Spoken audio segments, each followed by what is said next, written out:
Welcome to the Digital Chair by SalonMonster, the podcast for indie beauty pros and salon owners who'd rather be themselves than follow the rules.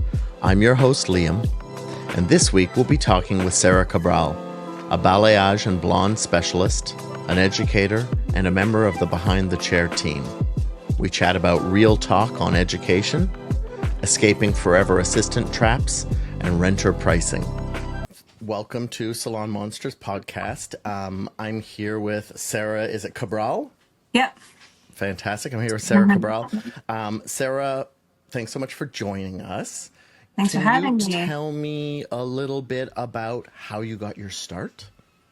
Yeah, actually, I started really early. I went to a vocational high school. So Okay. I started doing hair in high school. Okay, awesome. That's Mhm. rad. I always love that. I love that that exists. There used to be a school where I am that had that, and it's such a great thing. I wish there was more trades in school. Oh yeah, it's like getting really big around where I live. It's like Yeah. really hard to get into them now. Like those high schools in particular? Yeah, Right. Okay, well, I guess that makes sense. Where are you located? I'm in Massachusetts. Okay, whereabouts? I live in Blackstone, but I work in Okay. Franklin. Okay, awesome.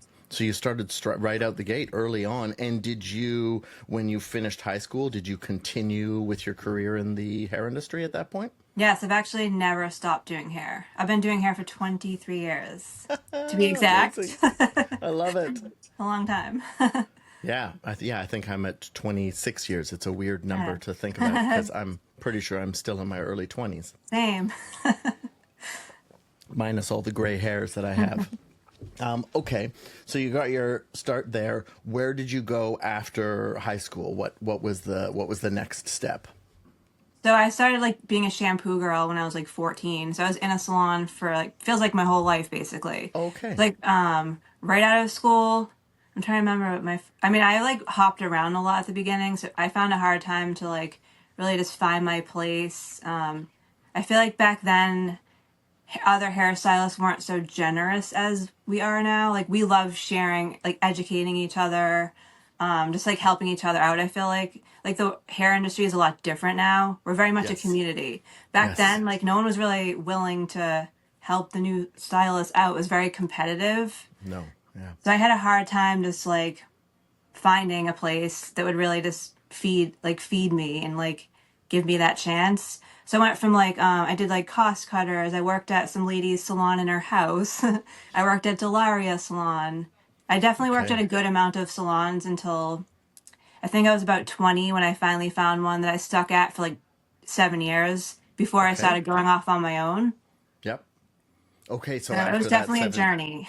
so after that you went independent after that 7 year Yeah, stint. yeah, I've been independent since 2010. Okay, yeah, amazing, amazing. Yeah, that's so cool.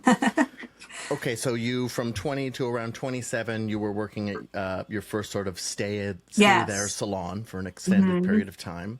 Yes. At what point did you feel like, so you would consider, I mean, you specialize in what, balayage work at this point, or Yeah, like I foiliage, love or I'd say like balayage. I mean a lot of it's more like foil work these yeah, days, but lived in color is yes, definitely something I'm passionate about. yes. Blonding. At what point did you sort of find that early on? Did it take a while? Oh, you should have seen my first my first ombres. Yes. They're really bad. My sister has always been my model. I think like in 2018-ish around there is when like I started really working with balayage and the fun fact, my dad is a painter. So like I grew Okay. up with I love painting. I've always liked painting walls. I like actually like artwork painting, like acrylic and stuff. So like Yep. something about like painting the hair really clicked with me. And I feel like Yep. it's like a special thing to me just because my dad is so special to me. My brother's a painter. Like we're all like painters in my family. So I thought that was kind of cool that like we're all very artistic in different ways. Yeah. And I just love something about like creating a blend is just it's so Yes. satisfying to me and I'm very passionate about it. So Yes. when I paired balayage and like learning how to use Instagram kind of at the same time, is kind of how I grew my page to 100,000 followers, basically. Just when I really learned how to film my work and be passionate about what I was doing and like the video, if that's like the reward for me, is like seeing Yeah. it on camera kind of. Yeah. That's so cool. Yeah. So Yeah, they kind it's of like blend interesting together. because what? So you started that salon. Okay, so you said you went independent about 2010, did you say? Yeah. Okay. So like balayage wasn't like huge when I first. I mean, yes, I was still like slowly like learning how to post on Facebook a little bit, but like I didn't Yep. really grow on Instagram until whenever I think it was around 2018 or 17 maybe. Yeah. I'm 40. My timeline might be off. No, no, no. No, you're about right. I'm just trying to remember. I think it was I'm trying to like see when Instagram really became popular. well, I think it Because that's came when I slowly started, like for exactly. hairstylists. Yeah. I think it came out in like 2010, 2011, somewhere Yeah, I was around definitely there. after, I was after, like when But I didn't even have it for as a personal account. I literally just started it for my hair business. okay, Hmm. okay. Yeah. Cuz yeah, no and nobody was even using it for hair to Exactly. begin with. I mean, I think I took pictures of food and I don't know. Exactly. Yeah, my wife or something like that. I think that's about the extent of it. Um, okay, cool. So, yeah, right. You were saying ombres. I mean, really, I remember starting with ombre and then moving Yeah. into balayage, is Yes, my definitely. recollection of it. Because my ombres would be like very like uneven. Because all we did was like tease the bottom of the hair and hope for the best. Totally. Oh my God. I have Yes. some funny pictures. Yes. Some like frightening level two on the roots, sort of Yeah, turning into some muddy mid-range color. it was And bad. then, oh, yeah. And then trying to figure out, well, how do you repeat it? How do you keep that light My moving up? God, I Yeah, know. it was horrifying. Yeah, mine was so bad to begin with. Okay, so you started with the ombres. You liked it. You obviously had. Do you feel like you already had a grip on color theory because of your dad being a painter, or did that come later? Because Maybe. I know it's not the same Yeah, color theory exactly, but it is sort of. I think like obviously the technical part is more. I mean, color theory is just like you have to learn by experience, Yeah. basically. And I definitely always loved like the science of hair color theory, but I think the more like the actual act of the painting is something. The physical part is what I really connected with my. I don't know, I love painting. So Yes. painting hair, how fun! I can Yes. do both things I love at the same time. Yes, that's amazing. Yeah. And okay, so you shifted like many of us did into balayage and Hmm. foiliage. I Yeah. know for myself, I actually never got comfortable with hand painting and balayage. I didn't have a chance to get a lot of education with it. A But lot of when people don't actually. yes, true.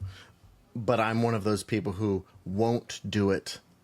I don't like not being good at something. So Hmm. unless I'm at least vaguely competent or have some level of Yeah. education. So I found balayage didn't come natural to me, but when foliage started to begin to happen, I could wrap my head around that better. I also had a lot of guests with really dark color, Exactly. so I struggled with the sort of the lack of lift with hand painting.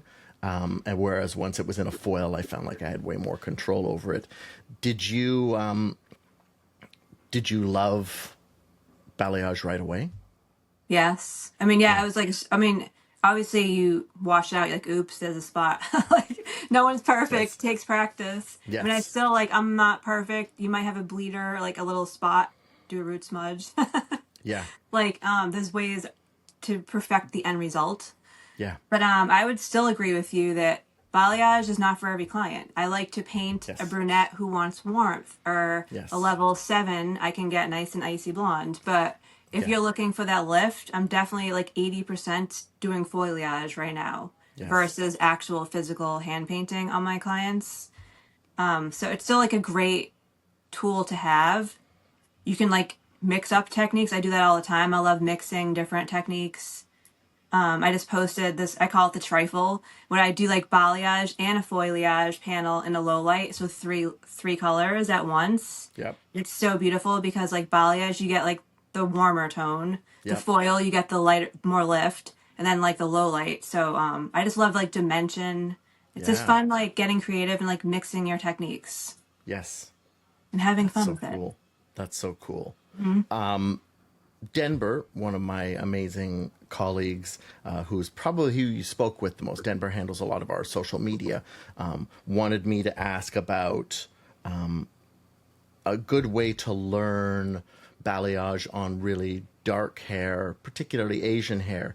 But it sounds like probably foiliage makes more sense for that, unless, of course, you're trying to get warm. I mean, Exactly. There's no magic behind lifting level 2 with clay lightener. It's not yeah, going to, it's only going to lift up to like 5 levels, they yeah, say. So definitely, I would 100% use foliage on my darker brunettes that want a blonde result. yeah, And that's what I do behind the chair. yeah. That makes sense. Yeah. So it's just like And knowing what tool to use for what look you're trying to achieve. yeah. And so did you have the opportunity to take a lot of education, or was a lot of it trial and error for you? I mean, yeah, I do love taking education. I was obsessed with Lisa Loves Balayage. She's Yeah. like my favorite. I learned so much color theory from her also, honestly. So I've like took her, I mean, I love camouflage and balayage, all the old school like painters from back in the day. I was like Catherine Loves Color. I've always like followed all them and like learned from everyone who's teaching. I take classes, I do online education. So you definitely have to like keep learning, but Yeah. trial and error is the only way to get I know. there, I know. basically. It's painful. I know. Well, and I also found like since there was such a huge shift in the digital side of our industry through COVID, like the shift towards Mhm. digital education. Yeah. I feel like when balayage first started coming out on the scene, either somebody came to the salon you worked at, or came through town to another salon, or you traveled somewhere, or you Hmm. just weren't getting. And the smaller the place you're in, or the more out of the way it is, the less likely it is you get certain people coming through, unless you're at one of those shops where they bring in Exactly. people. Yeah, I know I struggled with that side of things. We only ever had one class with balayage, and it helped a lot, but it taught me I like foliage. That's what it taught me. Yeah, that's fine. Like I take one, I can go to a class. Everyone paints different too. I mean, because Joyco has sent me to California a few times, and every time we go, somebody's teaching a balayage class, and it's like, all right, I already paint, but like this person paints differently. So I take like something from what I learned from them, and I like make it my own.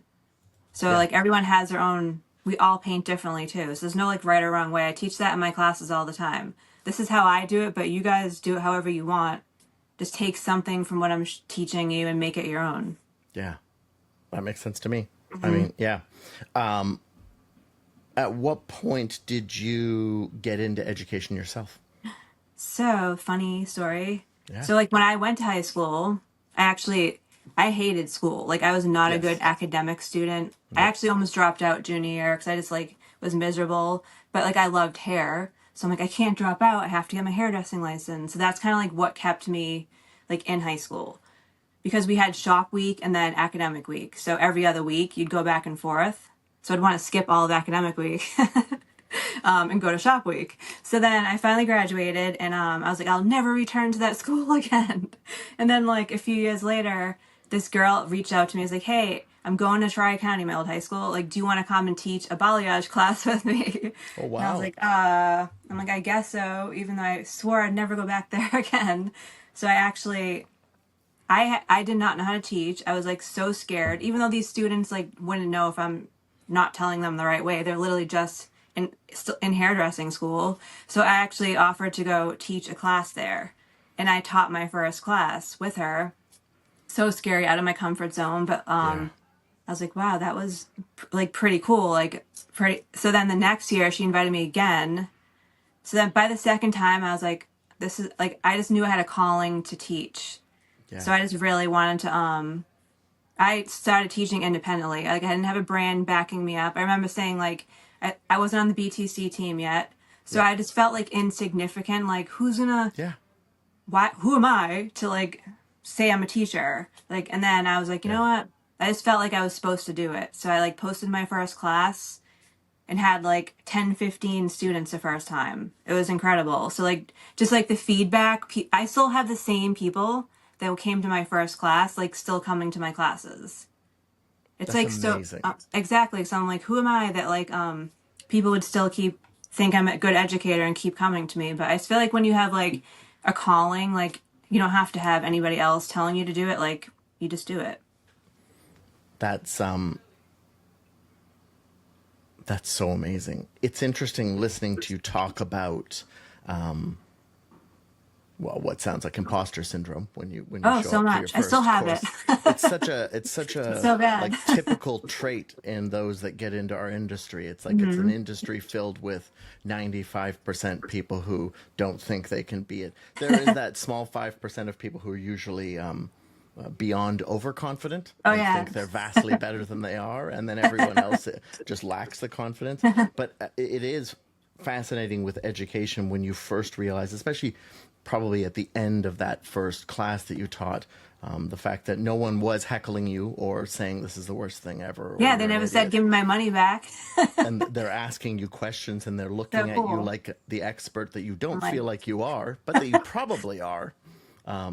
It's just never what like the feeling of being knowledgeable is never what you think it's going to feel like, I find. you're always like will question yourself forever. Yeah. I just taught a class a couple weeks ago, and I was at another salon in a different town, and that's like scary because you're putting your name out there and you're selling tickets to a salon that's not your own. So like you could look like the biggest idiot if you don't sell any tickets. Yeah. I'd say that's the scariest part of teaching is you put your class out there and then like, all right, you sell one ticket, you're like, all right.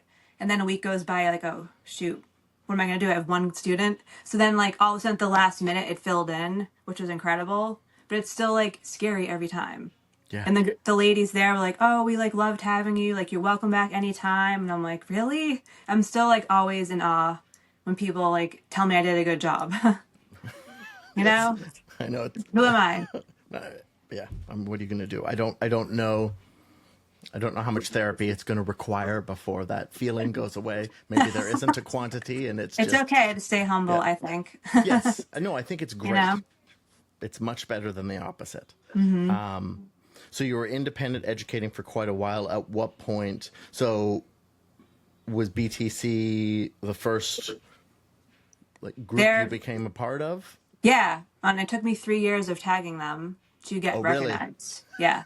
So it's not Well, like overnight. Like yeah. every post, I'm like BTC team behind the chair, BTC Right. team behind the chair. Then they'll send you the boxes for anyone that's interested. Like you reach out to the like BTC team account and you can fill out something to get a box. And then once you get the content box, they want to see you posting. They're looking for Right. educational videos basically. So Right. like it took me so long of just doing the free boxes for that phone call when they're like, Sarah, we want to get on a call with you. I'm like, this must be it. So then like they invite you to be on the team. But it took like Yeah. 3 years of being diligent and not giving up. Yeah. That's awesome. That's awesome. So how long have you been with them now? Like 4 years, I think, or Amazing. 3 or 4 years. Yeah. Amazing. Have you gotten to do a bunch of travel with it? No, like they still like you get paid boxes now. So now I get Right. campaigns. It's basically like an influencer team. I go to the BTC I go to like the One Shot Hair Awards every year. Yep. But no, it's not even like you have do much like besides like being an influencer for them. Some people they'll pull out and have like do different things, but I think it's because I'm not working under a brand, a lot of the stuff is like brand specific. Yeah. But I like want to be independent. I don't want to Yeah. be exclusive to one brand, so that's okay. That makes sense. So we were talking about being you Oh, want the BTC team. yeah, and you were saying like to some degree you like staying independent Independent. from Yes. a specific brand. Is that particularly just so you have the option to be using whatever products you want to be Yes. using? I'm like, Yeah. I can explain why because I get a lot of Instagram like paid collaborations with different brands. So if I was like exclusive to one brand, I wouldn't be able to like I mean unless they want to pay me $1 million. Right, which is If just they want to rare pay me in those enough where I situations. don't have to make money through other means, go for it. 100%. No, no, No no. one's It's offered just me that yet. it's completely rare, Exactly. unfortunately. And I That'd be love great. like I love content creation, so I like being able to like work with any brand I want to. Yeah. Yeah. When did you start getting comfortable with content creation, with video in particular? I'm trying to think. Probably just when I started posting on Instagram, you kind of like Yeah. have to. You Yeah. buy a tripod. That's your Yep. best friend. I've never Yep. had an assistant anywhere I've Nope. worked, so I've Okay. been on my own forever. So I just had my little tripod that's always like standing over my shoulder. So Then you just start filming. you weren't making those videos where no one knows that somebody was holding your foils for you, and that's how you did that, like, No. 100% stacked full platinum card where Yeah. you're like, it took me 45 minutes. You're like, I don't what? have that That like doesn't. assistant sticking the foil under the strand that I'm no Oh help my gosh. ever. Yeah. That's such a foreign concept to me. I don't want No. anybody doing that for me. Me neither. I'm too much of a control freak. Like I don't even want somebody blow drying my client. I'm like, no, thank you. Yep. I'll do the I whole actually, thing.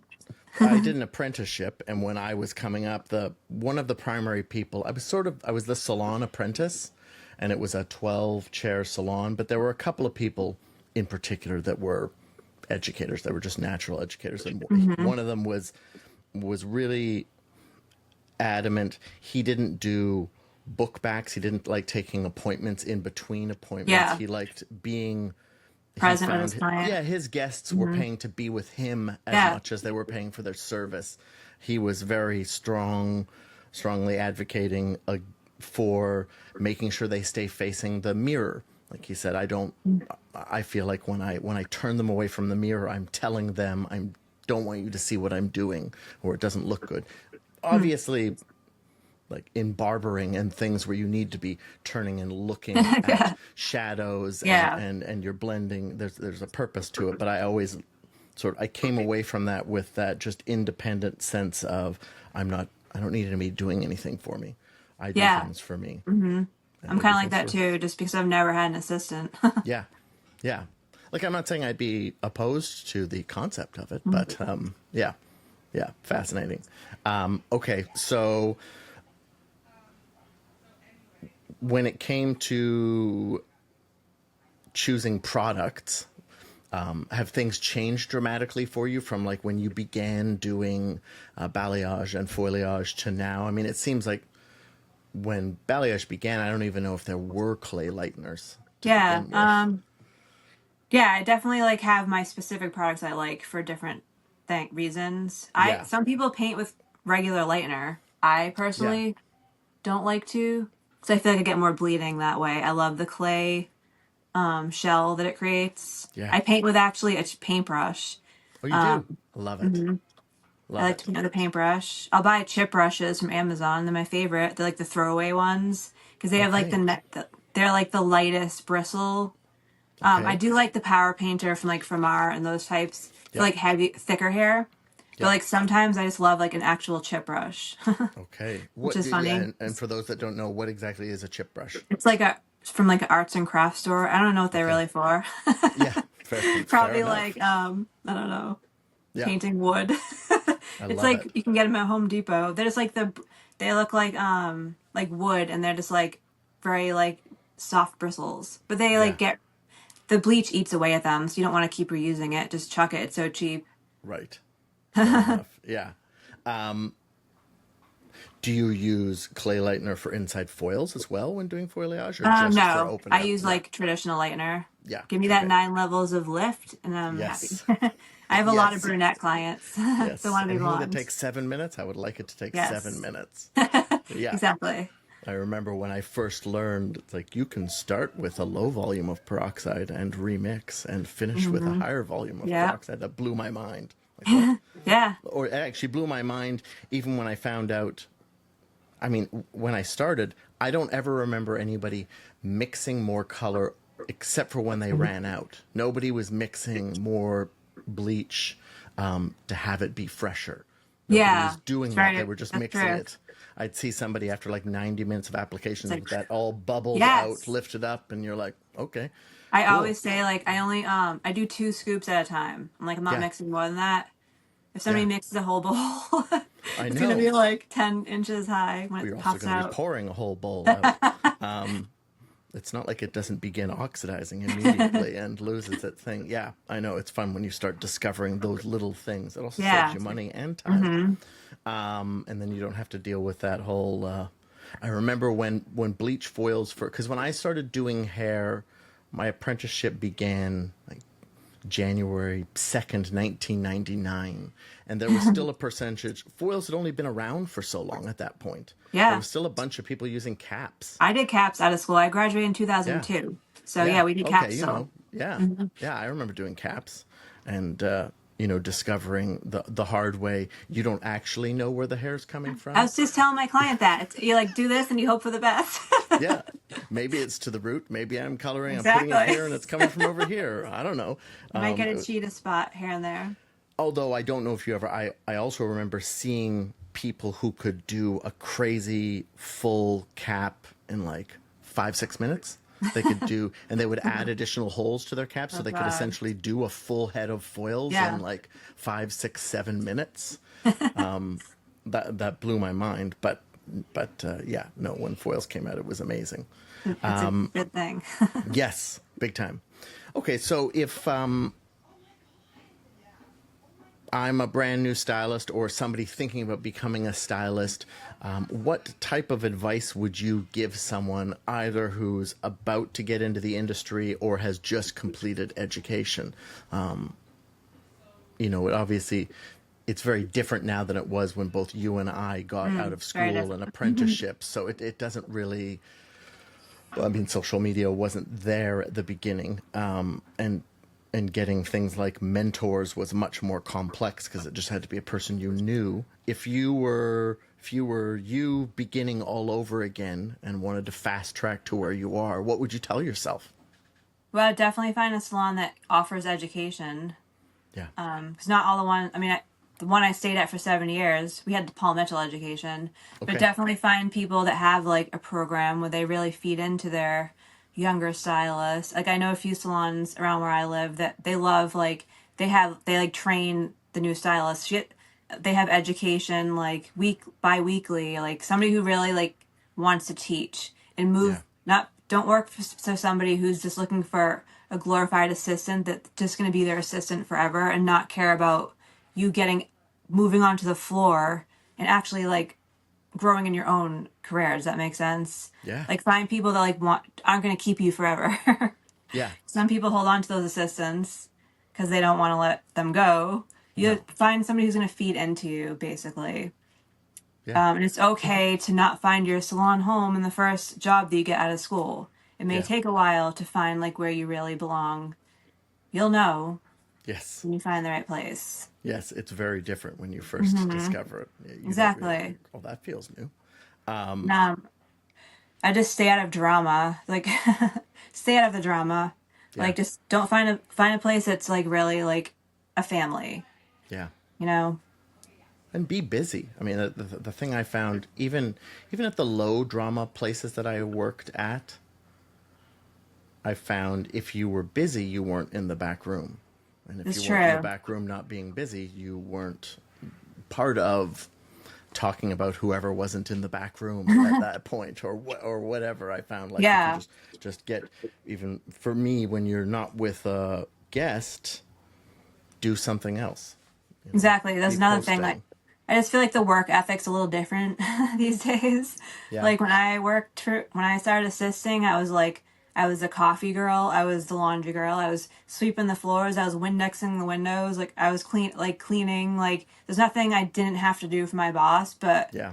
doing that, like I learned how to like work hard Yeah. and don't expect somebody to just hand you everything. Do you know what I mean? Like be a hard worker Yeah. basically, and it will pay off. And for yourself, be a hard worker for yourself. Exactly. I mean, I know one of the problems, of course, I see is there's way less shops that are built to have that level of education and taking students right out of school. So while it feels sometimes like people aren't working as hard, there also aren't the shops probably you and I came up in don't exist in the same way. People can't afford as much to have a full-time assistant around. I mean, they Yeah, exist, very they true. happen, but not to the same. It was when I was coming up, I felt like every good salon had at least one assistant, if Oh not yeah. two. And they had, then you became a junior and they'd have two or three juniors, and then you could work your way into either renting a chair or not being a junior anymore. Whereas it feels like they're trying to get people out of school and then just tossing them out on the floor and expecting them to be good at it and make Yes, I money. mean, I would not want to be in that position because it's scary when you're first starting out. Yeah. Yeah. And I would say like to students, like you need to like go like amazing example is like the class I just taught. I had four girls who were still in hairdressing school. Like one girl invited out three other of her student friends, so four of them were not even graduated from cosmetology school, And and they they were came already to my taking. yes. Wow. This girl's blowing my mind. This one girl, she's just really into education. She's not even out of school yet, so she's kind of rubbing off on her whole school, and they're That's all like, so great. yeah, just like pay for your own education. I know nobody has a lot of money, but I would say like invest in yourself as much as you can, and don't Figure out rely how. on your boss or your salon. Don't No. rely on anyone else to build your clientele. Like get on social media, post your work. You have to like Even build your own business. even though I have this strong feeling that like if you're going to run a commission salon, it should be your duty I to know. be putting this in place. As a service provider and staff member at that place, yes, it's unfair if they're not sorting out the education, but to just complain about it and not do anything about it's only Exactly. going to hurt you anyways. So yeah, I mean, I completely agree. Just figure it out. Also, there's a So much lot free. of So much free. free. Exactly. There was no such.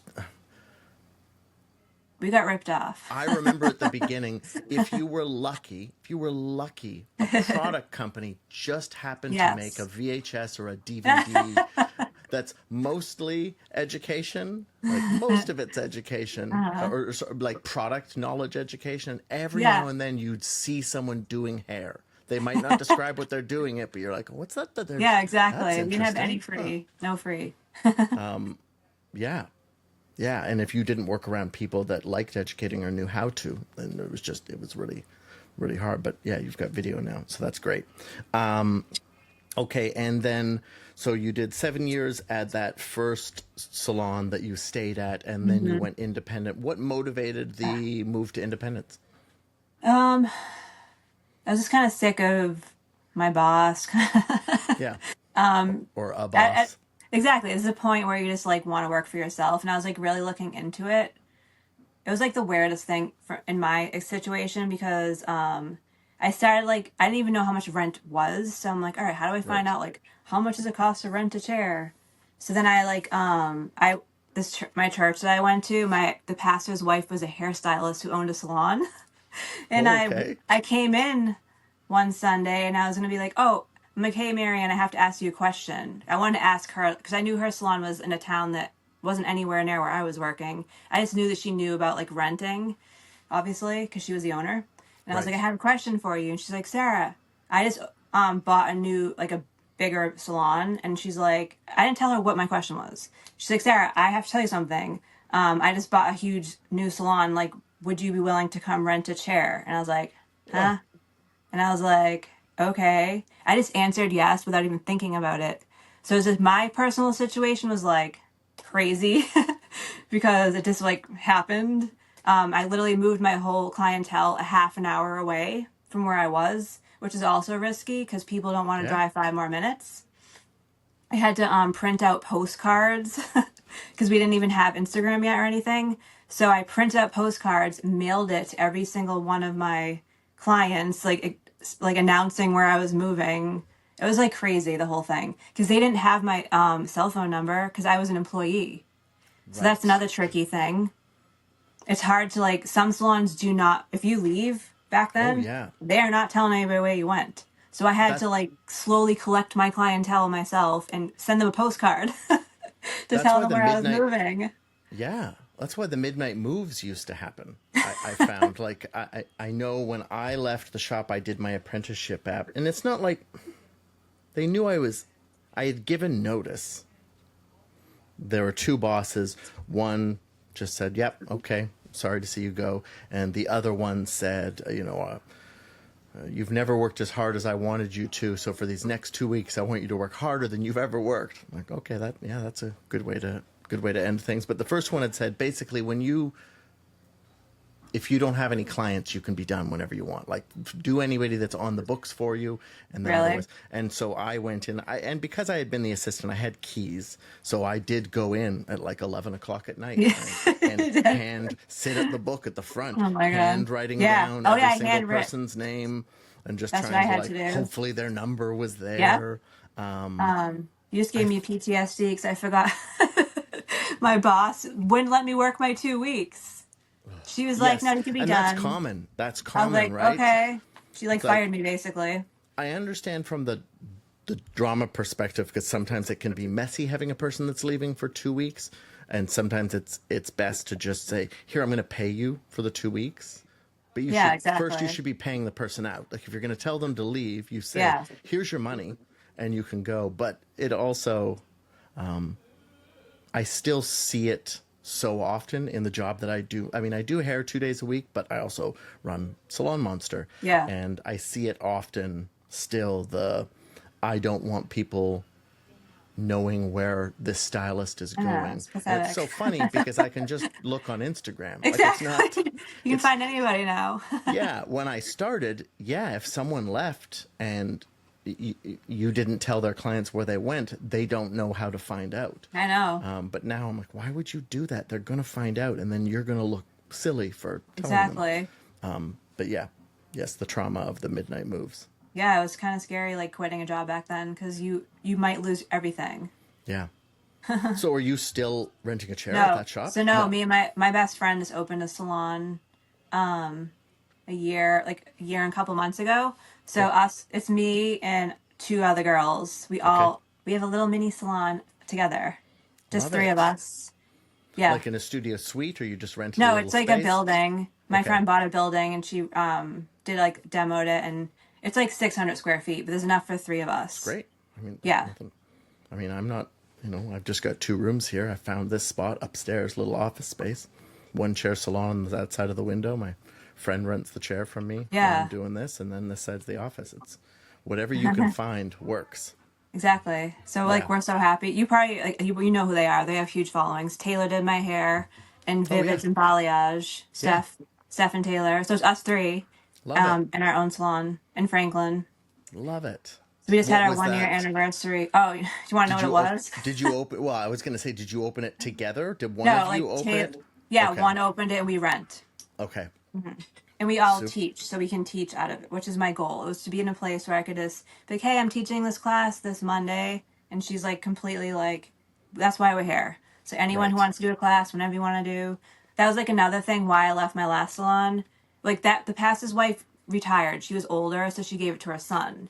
And like Right. they didn't really like that I was teaching, I think. Because he didn't want me to like have like strangers, and because they're all renters, he didn't want to be liable for everyone's like stuff or whatever. He just gave me a hard Okay. time, so I just felt like, all right, I did it like for a couple years, but I just felt like it Yeah. felt like it wasn't like You knew they didn't want you to. I knew they didn't want me teaching there, so I'm like, Yeah. all right. And I always told Taylor, which is funny because I met her, backup story, when I went to teach my second class at my old high Okay. school is when I met her. So she was a student there. Amazing. And I knew she was special. And I was like, all right, this girl's going to go places in this industry. So then she like randomly DM'd me and was like, hey, Sarah, like, can I come shadow you someday? And I was like, of course. So she came and Yeah. shadowed me. And that's how we became friends. And here we are. I'm working in her salon now, which is crazy. That's so cool. Yeah, like all these like crazy little connections have happened. It's amazing when you spot it. The first Yeah, I time knew. you I can see it in a spot somebody person, you're special. like, whoa, there's I like a knew it. level of hustle. There's Yeah. a tenacity and almost like, I mean, not everyone's like this, but almost a blind ignorance to how difficult things are. Like it doesn't occur to them, well, you can't do that. That's too hard. People don't do that. They Exactly. just do things and they're like, oh, wow, okay, you're just doing a thing. Good for you. Yeah. Exactly. You can just tell when somebody's a natural and you're like, all right, they're going to like do really well. Yeah. So like long story short, like we opened this salon together and we all like love teaching. We're all on the BTC team together. We're kind of very, Awesome. very, very lucky because we really respect each other. So there's no drama. Like we're very, very blessed to all Yeah. three be together. You're all professionals Yeah, having a exactly. professional career trying to make a Mm-hmm. living off of it, which is Yep. rare. Most people leave and most people don't make money doing this, unfortunately. Yeah, it's a And lot of hustle. they don't tell you either when you start. I mean, maybe they did when you started, but I found you would tend to get told how much you could make, but no Yeah. one would ever tell you what Like you'd how? probably make. Or what you thought. They'll be like, you could charge $1,000 a haircut, and I Yeah. don't be like, but you'll probably make $22,000 a year. I made and no and money for like yeah, a lot of my career, honestly. yes, Like I'm finally like the past few years, like you know what it is? Like obviously like Balayage helped blow up my business.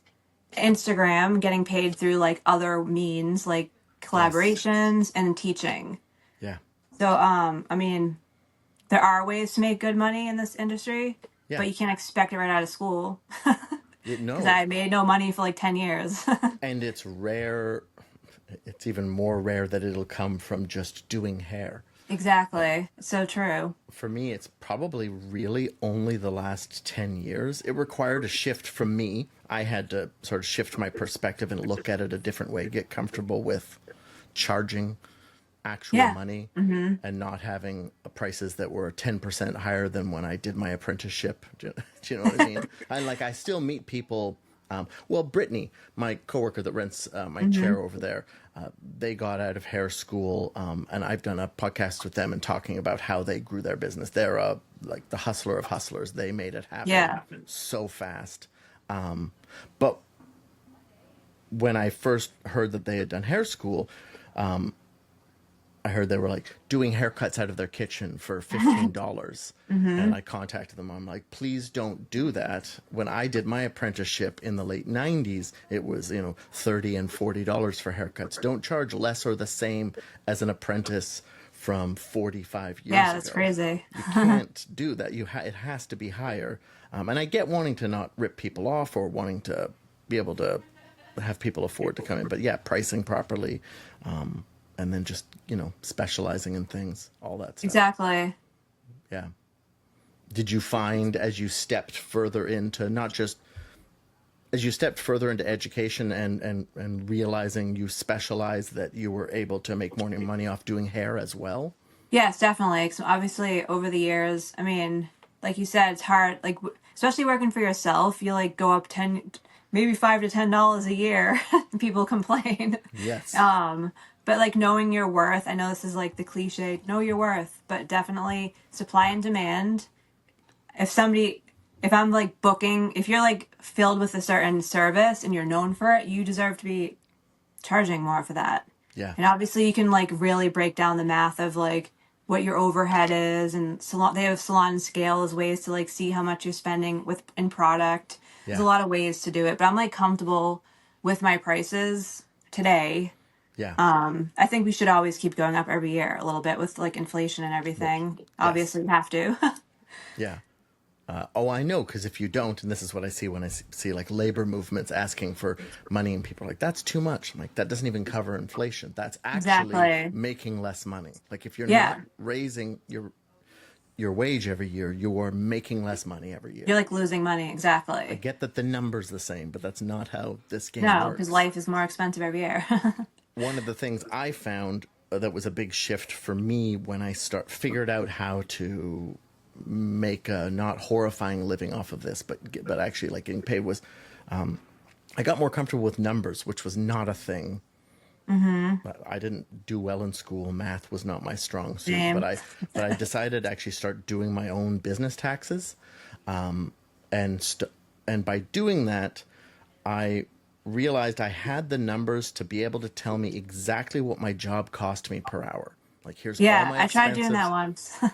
Yeah, and so like if Breaking it my job down. costs me $50 an hour Yeah. and I'm charging $60 an hour on average, that's dumb. Yeah, you're making $10. That's not, why would I want to make below minimum wage or Exactly. And especially when you're, I mean, what, that was 10 years ago, so I was over 15 years into it. So I'm like, you can't be making $16 an hour 15 years into a specialized career. That's ridiculous. Exactly. But I think I don't know why hairstylists in general have struggled with like the pricing thing. But like people go pay give me some Botox. It takes 2 second injection for $400. Nobody complains, but people still complain about our prices. I don't Yeah, understand it.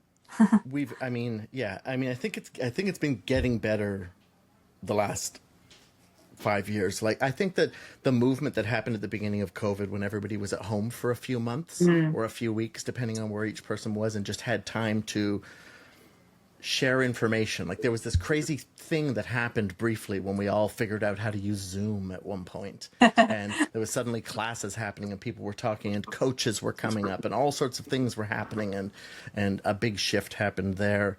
But yeah, understanding your numbers, understanding how to charge. I saw Tabitha Coffee one time at a hair show here in Hmm. Vancouver. And I remember somebody asked her, "What do you charge?"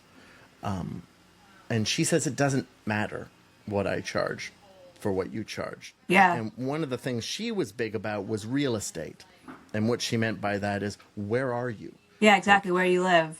you know, if you're in uptown Manhattan, you're going to Hmm. be charging more at the same point in your career than somebody who's in a small town, or it doesn't have to be small, in a town where the square footage of commercial real estate is, you know, a tenth the cost. So if Yeah. your That makes so much costs, sense. yeah, so you don't need to be charging $160 for a haircut 5 years into your career if you're Hmm. in a place where chair rental's $600 a month. But if you're paying, you know, 2,500 for chair rental, yeah, you're gonna Exactly. need to do that. Yeah, I know that made a big difference for me, and it sounds like you had similar Yeah. It's all experiences. relative to like where you're living, cost of Yeah, living. yeah, yeah. That's amazing. Okay, what's next for you? What's the next thing on? What do you want to learn next? What are you going to do next? Do you have any classes coming up that you're teaching or Yeah, I anything you're have excited about? me and Steph, Vivids and Balayage, are teaching a class together in November. We're Okay. teaching we're just showing two different foiling techniques at the same time with like two different models. It's like a look and learn class. Yeah. I'm very excited about that. Our I tickets love are it. for sale right now. Buy them, people. Where would people buy the tickets? Where do they find the tickets? The link is in my bio on my Okay. Instagram. What is your Sarah, Instagram handle? it's Sarah Styles. Okay. Love it. I'm sure we'll have that connected to Yeah, thank you. descriptions and whatnot, but I figured I would ask. How many classes do you find you do per year these days, give or Um, take? Probably Um, like my goal would be amazing if I could do like once a month, but I'd probably say yeah. like maybe half of that, six, Yeah. depending. It is a Yeah. lot. It's like a lot goes into classes.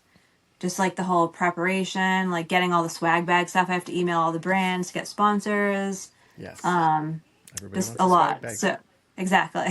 Hmm. But I would love to teach. I mean, I just went to another salon, so I'm so open to like traveling to other salons in my area I also was to just going teach. to ask. I mean, I'm sure if people paid you, you'd be open to traveling to Yeah, salons I literally know. Oh, anywhere. please invite me to Florida. Yes, that's right. Yes, I accept trips to warm places in the colder months. Exactly, in the in the winter. I'm even willing to discount my cost if you pay for my flight and hotel. There you go. Yeah, okay, great. I love it. Well, thanks a lot for doing this. I really appreciate it. Thanks for having me. Yeah. I will probably check in with you down the road to see if classes have expanded. I'm hoping that I look this time next year and you're teaching a class every month. And Thank you. yeah, yeah, this is really fun. If is there anything else you want to tell folks or ask folks or throw out there, or are we good? Yeah, just thanks for having me. I hope like I encourage like some new hairstyles out there. You can start from your trade school and really do Yeah, anything with this career. So just cool. like don't give up and just be passionate about what you do because it really makes a big difference. I love it. Yeah. That's it. Thank you. Appreciate it. You're welcome. All right. Take care. Thank you.